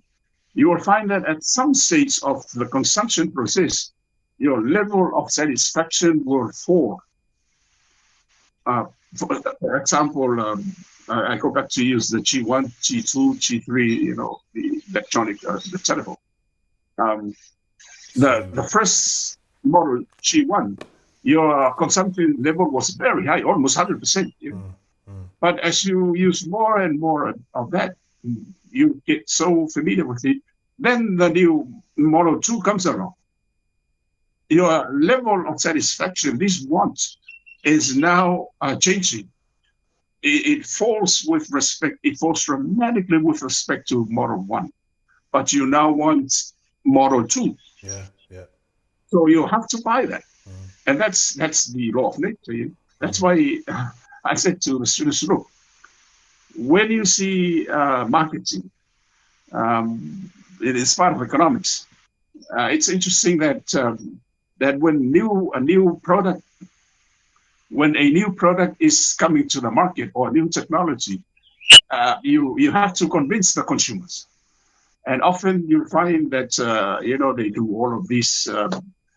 Either you taste if it's food, or you have shows, you have exhibition. Then at the same time you have commercials. So most of the commercials that you look at, it's either a supermodel or someone with famous rugby star or whatever. You have to put someone of that caliber to commercialize this new item, because the moment that you see this on TV or even on the web, you look at this. Oh, this is Messi. This is Lionel Messi. But after that, slowly you look at what Messi was trying to say. That's the power of marketing. So you use those, even sometimes use people who do not have those status. But my point is that's how we progress that consumption, because part of C plus I, you got to make sure that you capture that. And God allows us through it, but we have to do it, with huge responsibility, because consumption comes with huge responsibility, and that's why there's a lot of concern about the mining, the seabed mining, because whoever is going to do that, even if it's onshore, there is a responsibility for them to make sure that the environment is being left intact, and then we get the rewards. Yeah, Professor. Yeah. This subject. I love hearing you talk about it. I'm learning, and my mind is going. Because I like to listen to documentaries and listen to different thoughts, and having you on there, it's just really cool to kind of get it from a professor. To kind of say back, Professor, on my thoughts here, and the reason why I say overconsumption. I get what you're talking about, like we need to kind of get the new model. And I mean, it's just part of life. It's a cycle of life. I mean, because there's two, you mentioned AI as well. And so there's a completely different, there's another pathway as well. But then you have the pathway of coming back to overconsumption. What I'm talking about is, I don't know what your thoughts on this, but just because, the population's not getting smaller, it's getting bigger. There's a lot of us and we're eating more. Us islanders, we eat a lot of meats. We can have a feast every day. It doesn't matter because there's no rules, because that's just capitalism today. You can go down the market and buy a whole heap of food and just come back and make a feast. But back in the day, maybe it was just a feast on Sundays, But in saying that, that means the level of they need more. They need more resource. They need more of this units, or they need more food to kind of fill up the shelves. So this is where the question, when I come to overconsumption, now we're starting to look at fishing, where it's no longer going out into the ocean. It's starting to farm the fish near our areas and having waters like that. See, this is where, to me, it's a negative, because a lot of people have come and said stories to say, well, this fishing net here, we've just got fish and salmon and, for the people, so it can go to consumption on the market. It leaves a lot of, the poo of the fish, it goes to the ground, and it disrupts the environment as well. And so then other fish die. When I talk back to the cattle, the same thing. You imagine how many cows, how many people in Australia and New Zealand and the whole world eating steak tonight, eating pork. How many pork? In Samoa, it's okay, I feel, because Samoa's a small island. You do get a lot of meat coming from New Zealand, which is, how was that meat treated? But then, you got a lot of fish. This is why I'm always thinking, man, Samoans should really invest into the fishing, because they're surrounded by sea. But just coming back to overconsumption, my only concern was just the farming techniques now, even with the chicken now, KFC, you go get a family box, you never think about it, but where does the chicken come from? It comes from somewhere, and they need to make sure there's chicken for next Tuesday, next Wednesday, next Thursday. There has to be a continuous flow of mass amount of farming, and that takes time. That's what I mean by overconsumption, Professor. With the AI, yep, I'll let you respond to that. No, that's good. In the 30s and 40s, one of the prominent models that came out was proposed by one of the mathematician and also an economist by the name of Malthus. What Malthus argued, and a lot of people believed, bought his idea. What he proposed was that at some stage, when population growth, the exponential curve, it will reach that peak because of the limited resources. The resources that we have on Earth, they are limited. And he's got a very interesting model. I looked into it. And then as time went by, with the development of technology, it really disproved what Malthus was trying to say. At the time when that model came out, we only had about 2 billion, the population of the world. Now we have 8 billion. 8 billion. So it increased 4 or 5 times. And yet we have abundant food. Yet we have more food available. And that is because of technology. That's, it's interesting because in the 60s and in the 70s, um, the establishment of some of the centers in the marine, sorry, in agronomy, in plant biology, and even animal, um, was centered in the Philippines, and it's called the Green Revolution. This is a lot of United States and Europe scientists work there, even Australia too, and they were able to develop new varieties, new hybrids. Uh, for example, rice, corn, uh, legumes. If you look, all of those, and even other crops as well, even taro. So taro was. So out of that, they were able to increase the yield of production with 1 acre. 1 acre can feed so much, so many people before that, before the technology. So, having said that, scientists were able to collect the wild varieties, of whatever, and then they try, and it's called the genome. They look at the genes of these plants and animals, and then find out which gene is susceptible, which can get sick very easily, from diseases, and then they replace that with a healthy gene from the other these other ones, and the product of the new variety or even the new species is so good that it can not only it can breed tremendously with higher productivity, but then at the same time it resists diseases, and that's how our taro industry was saved. In the early 90s, the taro industry was so good that we earned, I think, up to 50 million taro from the taro. And the taro that we championed at the time, it's called taro niue. And then early, it was 90, and then 91, we have the problem of, the taro leaf blight. And what happened here in Samoa, it destroyed the whole of the industry because the varieties that we have were not resistant to this new fungus.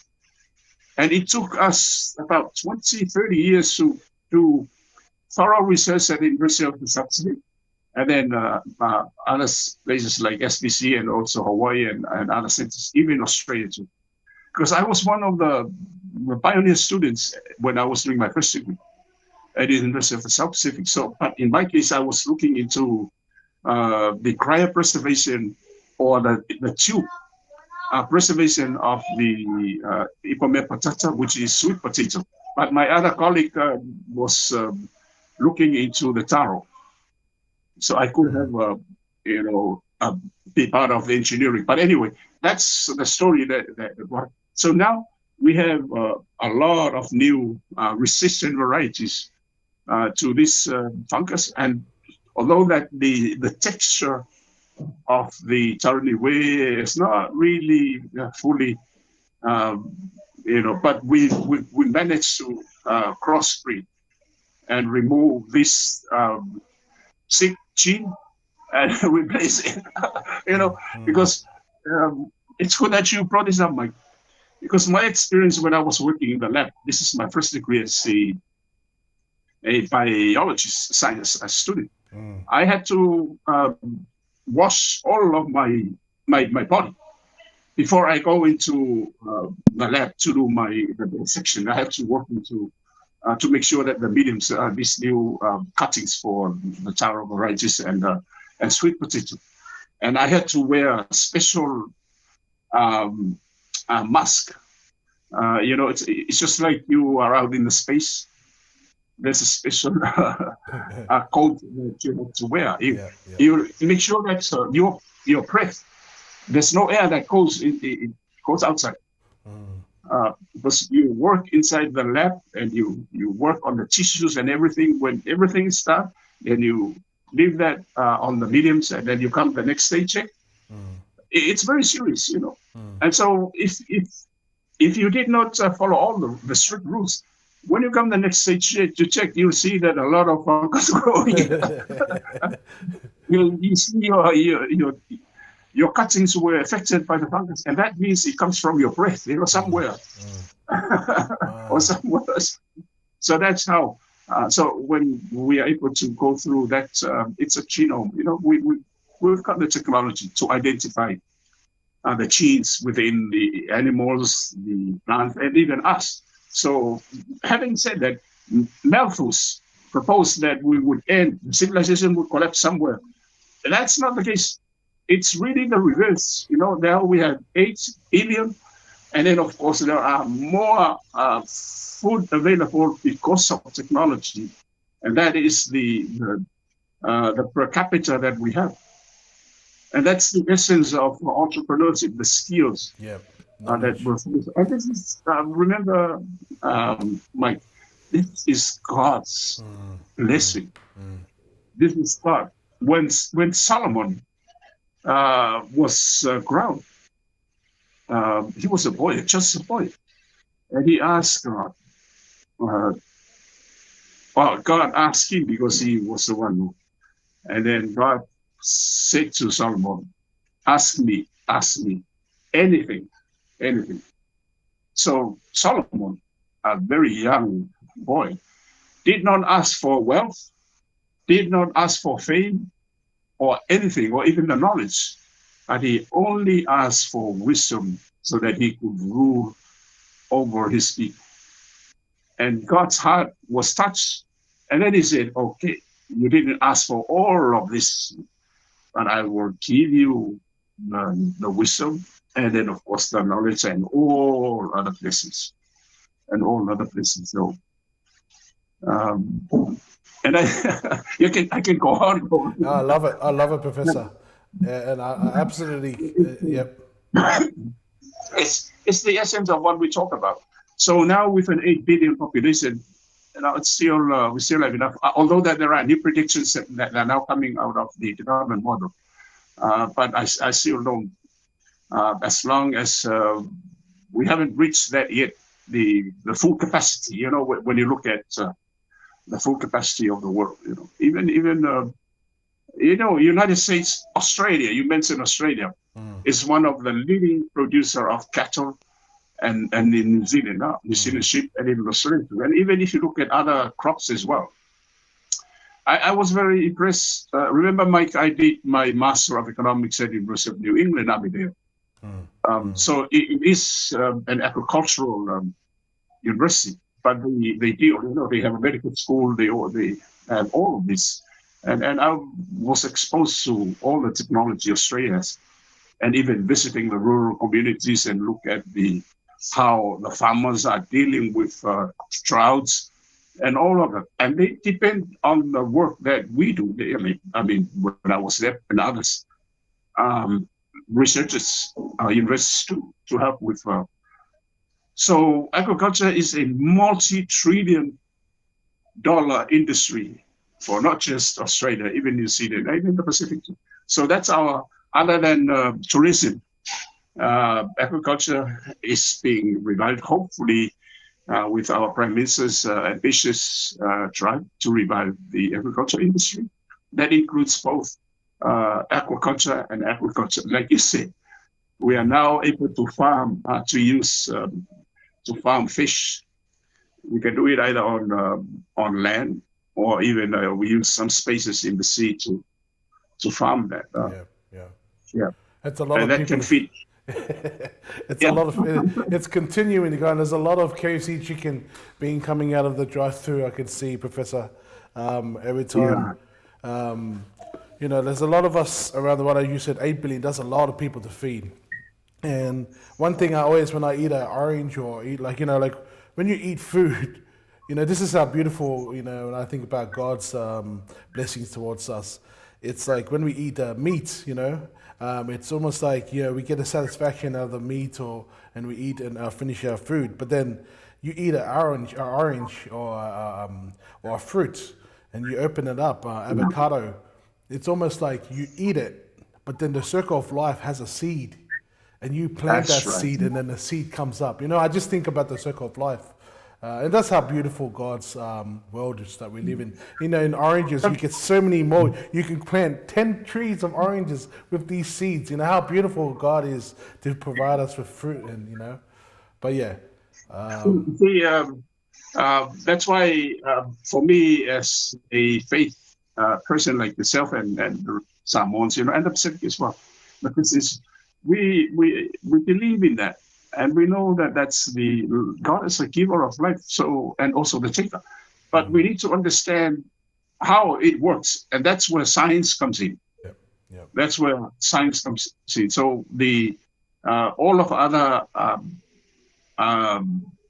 models, whether it's science or social science or legal, we have those so that we can be able to understand. Um, just a quick example of that, if we look at from the breeding, we have the artificial insemination. I'm sure it's different from artificial intelligence and AI, because there are two AIs there. The other AI is artificial insemination. This is a technology that enhances the quality of meat, yeah? Where you choose the best bull, whether it's cattle or other animals as well. And instead of having them go through the natural way of breeding, the male and the female, you extract the semen from the strongest male. And then when they are on the heat, when the breeding season comes, the farmers buy the technology, which is very expensive. And so the vets would come and then implant. That's what the insemination, implant that semen. So they extract the semen from those pools, and then they come and physically implant those to the female. And as a result, you don't need a pool, a physical, a natural. You just But make it copies, yeah. really improves your stock, your livestock, the quality of the livestock. But it's expensive. You're looking at millions of dollars, I mean, to have, but that's a technology that is used all over, like in Australia, Sydney, and even we also, I think, before when the PM was Minister of Agriculture, I was asked at the time by some, because the Prime Minister promised that well, not really promised, but it was part of his speech. He wanted to introduce artificial insemination to improve the quality of livestock here in Samoa, rather than having the real male stock from Australia, New Zealand. And then I was asked, I said, look, there's nothing wrong with it. But my only concern is that it's very expensive. Very expensive. If the government can be able to subsidize that, why not? But if you leave it to the local farmers, because we are a small economy. But it's technology that improves the quality of the herd significantly. And I was last night I was reading through social media one of the police, the case where the former commissioner of police, Aiken, I'm sure whether and he was the one who was defending one of these police guy who was, he was sued by one of his colleagues, the female. Yep. That's and also it also affected the clients as well. You know, those the public who came in uh, uh, to report their complaints. And I said, oh my gosh, you know, it's because the court has finally caught up, but he said, oh, it was something like consensual emphasis of now, you know. Yeah. But he actually misused his position as a respected public servant. Yeah. Yeah. That's right. And I almost made a comment, and I said, "Wow," because one of I said, "Well, look, one of these friends of mine, we just talk about it, something like this," and I said, "Look, the judge asked one of the counsel who was, trying to defend his client who committed, this act, and so the judge asked the counsel, can you please explain what is an unholy semen or sperm?" So they, so to speak, and the counsel was looking at his client, and so the client had to explain. I don't really know because how it arrived to that. This public servant was committing all these sexual. So there is such thing called holy or unholy sperm. Anyway. Yeah, there's a lot of things that it's such a big subject. We talked about this thing that we've come towards, farming and how things are AI. But coming back to what we were talking about with the rocks, it's a massive, it's a massive area for Samoa to kind of look at and go, hey, we need to look at this properly. I hope it does, I can see a lot of people jumping in and wanting to kind of make business deals because, it's a capital world. Everyone's trying to make money. But it's good we talk about it and we dissect it and we dissect it and dissect it so we can make the best conclusion of what's happening around Samoa. But, Professor, yeah. See, this is where policy making is very, very important. Whenever there is a development project like seabed mining, or any other development project, we really have to look at the cost-benefit analysis. And that's where you look at the opportunity cost. What's the alternative of mining? And if benefits that accrue to the mining activity outweighs the benefits that are being offered through the second alternative, then choose. And that is what I said in the beginning. Some good and cool-headed minds need to understand this, especially from our the political level. They need to get the right information so that we don't miss out. Yeah, that's exactly right. That's exactly right. Professor, I could talk, as I said, every time I talk, I love talking to you and listening to your perspective on things on life. I've got my perspective of AI. I'm going to leave that for next week because it's a big subject as well. Deep sea, we touched on it today. And farming, I loved how your insight on the sunlight. It was amazing. Thank you for that information. I'll just quickly run through it because we were talking about it before. Ainu Tolefoa, their court case, which is my dad and my mum, they're being cleared from this court case with Asiata, and it was a win for democracy. It was a win for people to kind of see that they beat this kind of bullying mentality. What it seems to be a bullying mentality because it should not have gone to court by the looks of it. But they both still they went through the hard and stayed in Samoa and also been prosecuted online and people saying all these things about them. But they won. At the end of the day, they won, and we are law-abiding citizens, and we all understand that this case should never have been gone to court. And it's just sad because realistically, they are the winners. But when I look at it, I always think from the other side as well. I always have a heart for the other side. Asiata, I just wish sometimes he just doesn't open his mouth and say certain things because now he's got himself into the hot water. I would love to see Asiata to come see his family. In respect to the Asiata family and his mum and dad, if they are still alive, I would love to see that. But the politics that have been put online, it's sad. It's a win for them, but then it's also no one's really a winner, because I'm a big advocate for Samoa, but I'm happy to see them win because it's unfair, their circumstances, but I don't know. What your thoughts on this, Professor? This story? Yeah, well, they say that the tribe has spoken, the court has spoken. So whatever fallout that comes with it, I think your parents are entitled to some form of benefits financially, and of course we go through the spiritual healing as well.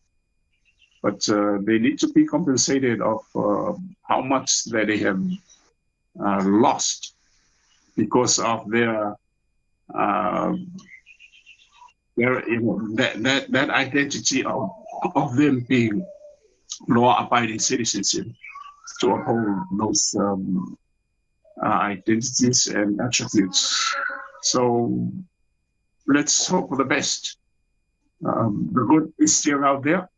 When you go out fishing, you don't get it where you want. You just look forward and you see a school of fish there. So I believe in justice, and I knew that they would win. But let's hope for the best. And we also pray for Shata and his family as well. Because we can only be forgiven when God sees us. That I'm sure your parents are also like that. And we move forward. So, thank you, Professor. Thank you for your time. Any last words? Anything we missed? The floor is yours. Yeah. I'm okay, but I think we've got a lot to do. Yeah. Thank you so much. Issues will never go away. There will be more issues coming along next week, but it's good for our clients and those who have just joined the program, and we share what we know with them. And on that note, may God's grace be praised as well. And we'll see you again, and God bless you and your family, and also our listeners. Yeah. Thank you, Professor. Have a good week. Bye. Thank you, guys, for sticking in there. I'm just what a conversation. As I said, I always can go on and on with the with having a conversation with Professor with his education background. Yeah, just with that case with Asiata, as you know that more to Samoa, Tolefoa, they have been under the scrutiny by the media, by many people online, saying this case, for what they say online, is really bad. It's really disgusting in what they say, what Ainuu has said. It's so bad. All these words that people comment to me and say, look, your parents and this and that. Like they have no respect. And so now Asiata, as people know, Blue TV or Asiata, the show, have sued them, and obviously it has gone on for like 6 months, which caused a lot of drama where Tolefoa Ainuu had to just bite the bullet. They literally had to the embarrassment when going to the airport, getting taken off the plane with no warrant, no nothing, no paperwork, just told to get off the plane. When he was already on, when Tolefoa was already on the plane. The embarrassment, feeling guilty for not even being guilty, and when you look at the scenario that had taken place, because the court, you don't really talk about this, you don't really talk about the case But for some reason in media in Samoa, they just talk openly about the case, even though they say you're not supposed to talk about it. But yeah, as you know, they got taken to court because of some words that had been said about Asiata. And these words, in Samoan terms, they're words to, it's almost like a phrase, or it's almost like a phrase that's said in Samoan, that someone has done something. And this is a phrase that has been said about this man, Asiata. And so the community, say this phrase because they believe that this is true, and they know that this is true, and then it goes around. And so he's got offended by this, and he has tried to use the case to say, hey, you've accused me of this action, what we call the ailau mei in Samoan, is eating the turtle. If you're Samoan, if you know what that means, and also another word which can't recount at this moment. But for them, those words, and it's if they have been said in more to Samoa, or what they had said, and now Asiata has come and said, hey, this is an accusation that's not true, and I'm going to sue you for defamation and all this stuff. So you could see Asiata was trying to sue them, and also what it looked like, Asiata online was trying to say, you, Ainu, have to kind of, you have to face up to what you said, calling me this name, whether it's true or not true, you have to face up to it. So in other words, you sue someone from, so as you see the other videos, Ainu said something on Motu Samoa, which referred something to Asiata. Asiata had connections to say, hey, let's sue this broadcasting couple when they go to Samoa. So this couple went to Samoa, and then they get sued by someone in New Zealand, Asiata, and saying defamation of what this couple had said in Australia. You put together how that works. Doesn't make any sense. This is what I said at the start. And so we already knew that it doesn't make any sense. You can see there's some kind of like weirdness happening with the law, or how Asiata got this through, not sure. Still waiting to see who signed that signature off. And so the case has gone on about this case about the ailau mei, which was said on the show. And Asiata has come over and said, you need to explain yourself. Like, explain, where's the evidence? But I think in court settings, you don't make an accusation and then you go, yeah, could you explain where it is? Prove that I am. Prove that what you're saying is true. Prove it to me. It doesn't work like that. You got to have the evidence to kind of say what you said is not true, and this is the evidence. So that's where a lot of the Samoan community were waiting, going, hey, let's all wait for Asiata to come bring his evidence, so his sue is true. So that's what we're all waiting for, and everyone's going to say, are you going to bring your sue? Are you going to bring it forward? And he said he's not going to bring it forward because he's got his safety of himself. People want to get him, and all these excuses, and then try to also say that, hey, Ainu, you need to answer. Where's your evidence? But I think Asiata forgot that he is the person that is making the claim that that's not true. So he has to provide the evidence to say it's not true. So it's not true that this accusation of what this person had said against me, it's not true. And here's the proof. Here's the evidence. That's what everyone was waiting, like, here's the evidence. This is defamation. What they said about ailau mei, eating the turtle, phrase in Samoan community, it's not true. So that's what everyone was waiting for. So obviously everyone's gone and whakakala and gossiped all this news around and saying, oh, this couple is this and this couple's that, they're bad, and their mouth is this and their mouth is that. And then obviously Asiata has really come to the conclusion to say, well, if I come to Samoa, I'll probably get arrested for something else, because it's like, there's could be some corrupt people there wanting to get me. But we all know it's because of his works overseas in New Zealand of putting people down, putting other people down for political agenda, purely for politics. And this is where I feel like I wish Asiata had the chance. I wish I could just turn it back and say, also, don't do it. I mean, I know you got alliances and I know you're emotionally attached to these people, but don't put down another Samoan, right? And so this is where Asiata has done what he's done, put down other people, put down the not only this radio, but has put down other families, and in the name of media. And this is the thing that he always tries to hide. This is media. I'm a professional. I have professional cameras. I sit here with professional attire. I'm a professional journalist. Okay, but that's not professional. That's not professional what you did. When you're talking negative things about other people.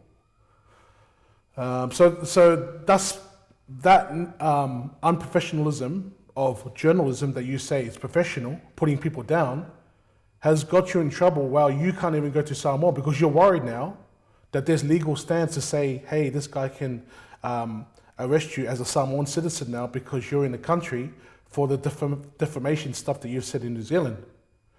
So now like Asiata's kind of stuck in this, as I said, checkmate. He's kind of like stuck. He doesn't know what move to make. And I really do feel sorry for Asiata in this case. But it's a as I said, like I really dislike bullies. I really dislike bullies, and in this case, Asiata is the bully. And the reason why he's the bully, he's dished it out to everyone else, and he doesn't like what this radio station has said, and he's dished some stuff to them as well. He's actually defamed them in the stuff that he said. He's actually called Aine'u a certain term, and which means a dog's private parts. It's a term in Samoan. So this is where the fuel comes forward, back and forward. Now Aine'u has on record him saying these rude comments that are said to Aine'u. So now Aine'u's planning to say, hey, look, you refuse to come and clear your name with the Ailau Mai. Now let me show you how to clear my name when you come to say something that's not true. And this is what I'm trying to say about defamation. Now the sword comes back and it comes back straight to you because you're the one who defamed her. And this is where karma, and I enjoy when people I enjoy when people like deserve it, but in my heart I don't want that, because as I said, I always think about their family. I think about them as well. Maybe why did they do it? But it is what it is. This is where it is what it is. The scenario that we're in at the moment. And I hope it's a big lesson for a lot of people around the world to kind of see, man, there's always two sides of the story. Even though your allegiance is maybe on a certain party or anything like that, always look on the other side. And so a lot of the comments are trying to back up Asiata, but you can't really run away. The court has ordered, mate, come to Samoa, and you didn't want to come to Samoa for your reasons. I mean, like, where's the evidence? Everyone's still waiting. Where's the evidence? So then you couldn't clear your name. And now it's just come down to, obviously embarrassing and for him being on the other side, which I don't even condone people talking stuff against him as well in comments. I really don't condone that as well. It's just silly. But yeah, it's just good to see the Motu Samoa, clear their name and be able to kind of do their radio as what they usually do. Now, I just want to address to the Aine'u about how she conducts and how she's really rowdy online and, cheerful, and how she is online, as people are really don't like her, because of her energy and her laugh and the way she talks. Like, I understand her, how she is, because I know her. And the thing is, like, one thing that people don't understand, and I'm sure a lot of people do have a lot of their family members that are like this, but Aina is such a beautiful soul. Like, she has such a beautiful heart. And you gotta understand, people, you see a lot of people that are tough and, in our societies, maybe they're very aggressive, but behind that aggression is the biggest heart.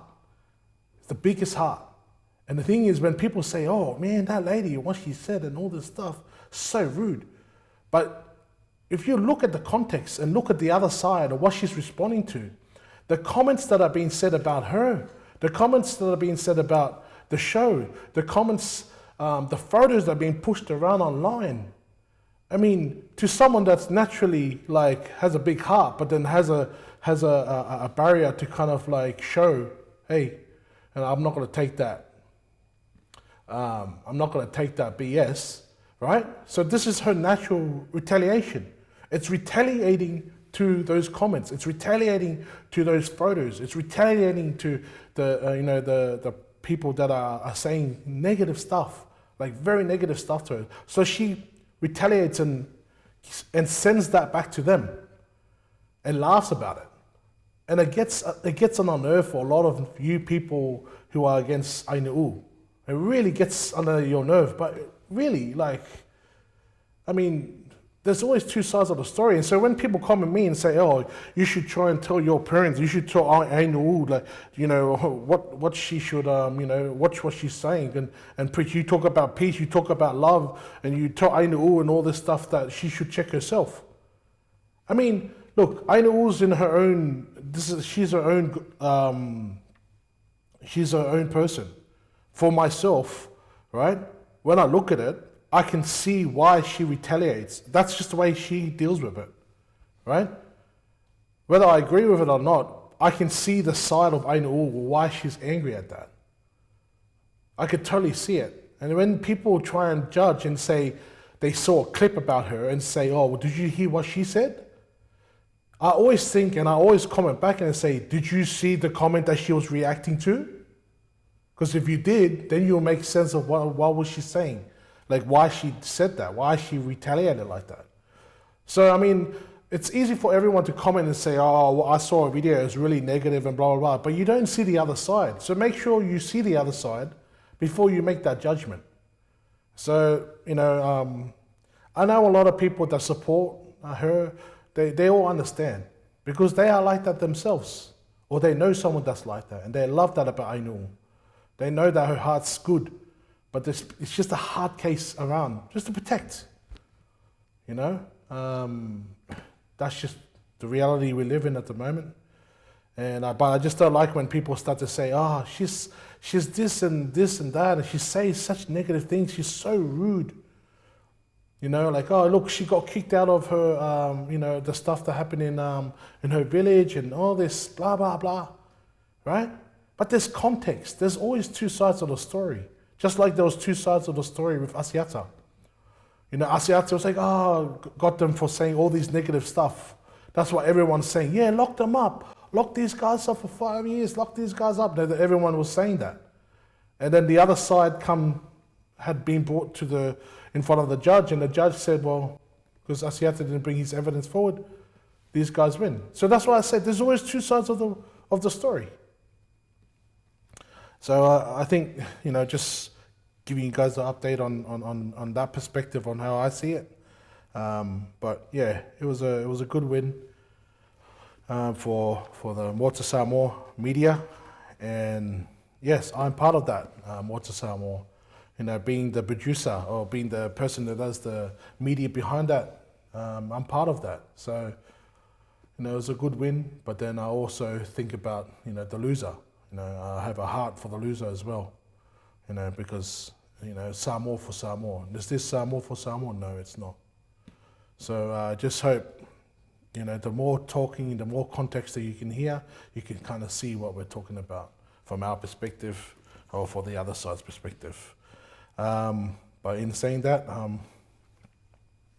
I've got a few questions. I'll talk about that stuff tomorrow after the show or before the show with the Honourable Dr. Tulepa about Lakapi and other stuff. But thank you guys. Dear Heavenly Father, I ask that you bless us to the weekend ahead of us, that we have a joyous, abundance and loving weekend for all Samoans around the world. We pray that also for anyone that's doing it hard, physically, mentally and emotionally, may you heal them in your light, God. And also we ask that you shine the light on our enemies and people who are against us. May you give them light to also see love and the joy and abundance within all of us. In your holy name we pray. Amen.